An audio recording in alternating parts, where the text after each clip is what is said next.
Bom dia, pessoal. Agora são 20 para 7 da manhã, saindo aqui de Vila Franca del Bierzo, do albergue Ave Fênix. Adolfo. E hoje a gente tem a etapa do Cebreiro, que é uma etapa muito importante. É uma etapa, a gente vai fazer uma subida aí de praticamente 700 metros de altitude, que vai exigir bastante de todo mundo. O dia tá bom, tá frio, tá 5 graus, mas graças a Deus o dia tá bom, vai ter sol aí durante o dia, o que facilita para nós também para fazer essa etapa aí, que fazer ela com chuva seria bastante já complicada, né? Além de ser uma etapa desafiadora. E daqui a gente se despede do albergue Ave Fênix e segue o nosso caminho. Bom, pessoal, ontem eu fiquei aqui no albergue do Ave Fênix, do Jesus Rato. É um albergue muito simples, tá? É um albergue por donativo. Eles cobram, na verdade, 20 euros para te jantar, dormir e tomar café da manhã, tá? Esse albergue é um dos albergues mais antigos do Caminho de Santiago. E o Jesus Rato, esse aí, ele é tipo assim, uma lenda do caminho. É uma pessoa que já fez o caminho por diversas vezes. E é uma pessoa que tem uma espiritualidade assim fora do comum. Uma pessoa extremamente simples, uma pessoa que tem 80 e poucos anos, 5 da manhã tá de pé, tá indo para um lado, tá indo para o outro, ativo, não para. O cara é um exemplo de vida, um exemplo de vida. E eu, quando cheguei no albergue dele ali, eu pensei, tá, vou ficar aqui, né? Mas não sabia se ia ter vaga ou não. Quando eu cheguei ali no albergue, eu entrei assim e senti uma energia boa ali do lugar. Apesar de ser uma coisa bem simples, né? Como nossas casas aí no interior. E aí, um senhor já veio e me acolheu. Pediu o que eu precisava, se eu queria dormir, eu disse que sim. Daí ele disse, não, senta aqui que eu vou lhe fazer sua ficha, assim, assado, conversei com ele. Mas foi uma pessoa muito carinhosa, muito amável, assim. Algo que tu não vê todo dia. E aí, ele preencheu a ficha, tudo. Peguei o meu quarto, aí eu pedi pra ele, por acaso Jesus Rato ainda tá aqui no albergue? Daí ele me disse, sim, o Rato tá aí, sim. Ele tá trabalhando aqui, daqui a pouco ele vai aparecer por aí. Aí eu disse, não, então tá, depois eu gostaria de tirar uma foto com ele. Aí quando ele apareceu, ele me disse, tá ali, ó. Aí eu fui lá e disse pra ele, sou do Brasil, ouvi falar muito do senhor lá e gostaria de tirar uma foto com o senhor. Daí ele me disse, não tem problema. Aí tiramos a foto, conversamos um pouco, ele me contou que esteve no Brasil já várias vezes. E aí a gente ficou por ali.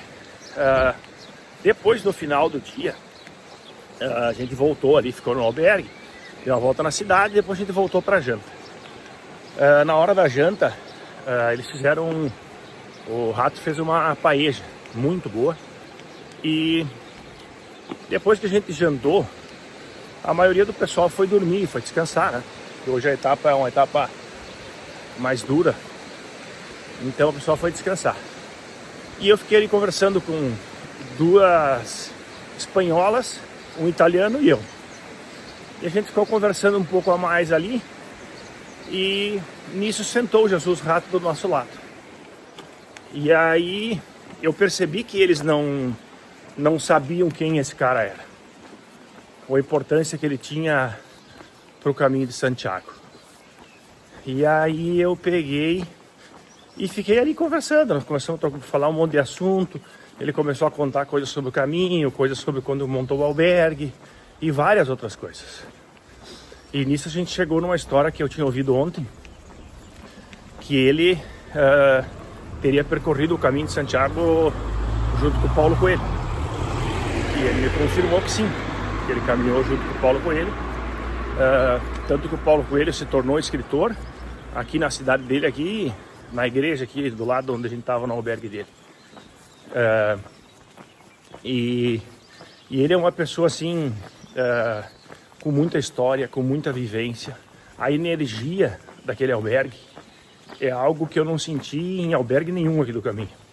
A hospitalidade que eu tive ali, eu não tive a hospitalidade assim, talvez lá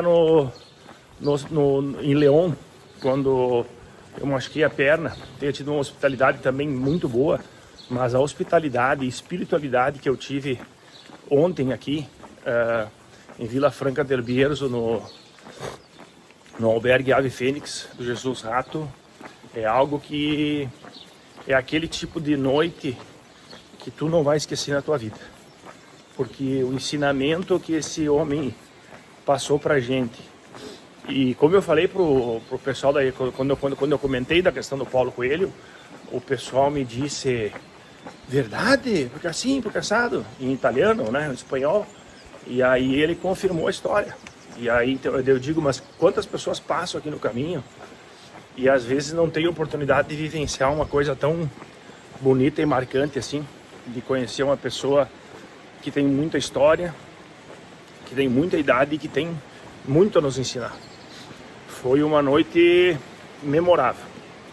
Eu só tenho a agradecer a Deus por ter chegado até aqui e ter vivido um momento como esse. Realmente é uma coisa que me toca muito. Então quem vier a Vila Franca del Bierzo, fique no hotel do Ave Fênix, que vocês vão viver uma experiência inesquecível. E aqui assim, ó, tu aprende muito com as pessoas, só não precisa nem conversar, só olhando para as pessoas. Eu tenho admirado muito o pessoal aí oriental, os japoneses, aí os coreanos. Cara, eles são pessoas que não conversam muito, são pessoas mais quietas. Bem caminho, são pessoas mais quietas, são pessoas que tipo assim não fazem barulho. Bem caminho. São pessoas que não fazem barulho, são pessoas que conversam baixinho, assim pessoas muito bacanas assim. E eu fico pensando em toda a história do que aconteceu no Japão, as guerras, as coisas, o quanto essa gente sofreu, cara, o quanto eles passaram por problemas, por dificuldades, e talvez isso tenha moldado aquilo que eles são hoje, a maneira que eles agem, assim, sabe?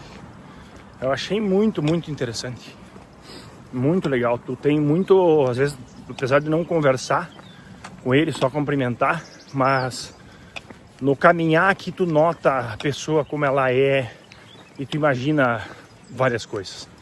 É muito legal, muito gratificante. Ontem também aconteceu uma cena legal. Aqui todo mundo que me vê caminhando, me vê com essa boina aqui, que eu ganhei do meu amigo Marco. E o pessoal me pergunta da onde que é essa boina, da onde que eu sou.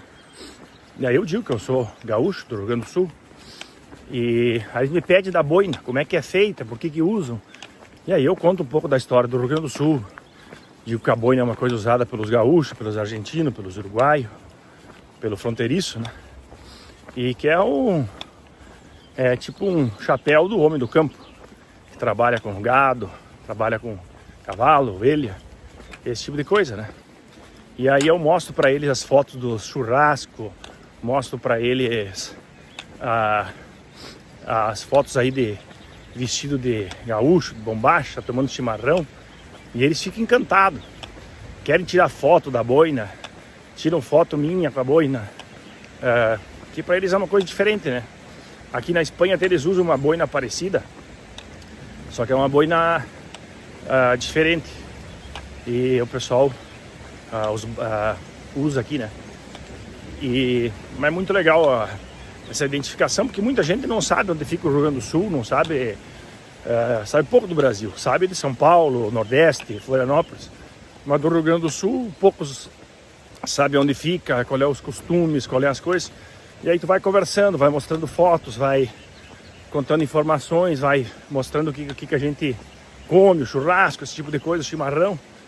E eles ficam muito curiosos em saber, assim, conhecer nossa cultura. Ontem tinha um cara da Alemanha, que ele é da Marinha Alemã, aposentado. E aí até ele queria tirar foto, tirou foto. E aí conversei com ele um pouco. E aí até eu falei para ele, ó, quando eu falo com o pessoal aí, por exemplo, alemão, geralmente os italianos, eu digo, ó, lá no Brasil tem colônia grande da Alemanha, tem colônia grande dos italianos, né? Não encontrei nenhum israelense aqui para dizer que tem colônia de judeus também, mas, cara, é muito bacana essa troca de experiência aí. E aqui a gente vai sempre seguindo aqui, ó, sempre costeando a estrada, às vezes desvia dela. E aí na frente tá o morro que nós vamos subir agora, né? Vai ser daqui 2 km que começa, aí 3 km. 800 metros de desnível. É uma subida bem puxada. Eu vou parar para comer alguma coisa aqui antes dela começar. E daí depois a gente vai devagarinho até lá em cima, né? Com certeza vai ser uma subida muito legal. Ainda mais para alguém como eu que adora montanha. Vai ser muito bacana subir essa montanha aqui do Caminho de Santiago. Vai lembrar um pouquinho os Pirineus lá, né?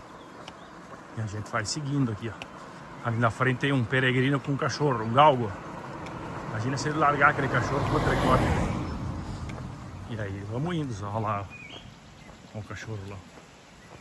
Não tem nem escolha, ele vai para Santiago e vai embora. E aí, pessoal, tá o Cebreiro praticamente finalizado. Uma subida fantástica, fantástica, fantástica. Para quem gosta de montanha, de fazer caminhada assim no meio da floresta, ou escalada, é uma montanha muito linda. Faltando 160 km para Santiago, entramos na Galícia, nossa última parte do caminho, e graças a Deus correu tudo bem e seguimos aqui nossa jornada para terminar aí, faltando 1 ou 2 quilômetros. Já terminamos a etapa de hoje. Graças a Deus correu tudo bem, o pé foi bem, a perna ainda tem um pouquinho de desconforto, mas já não estou mais tomando remédio e ela veio bem. Então agora devagarinho, daqui 7 dias estaremos na Catedral de Santiago de Compostela com a graça de Deus.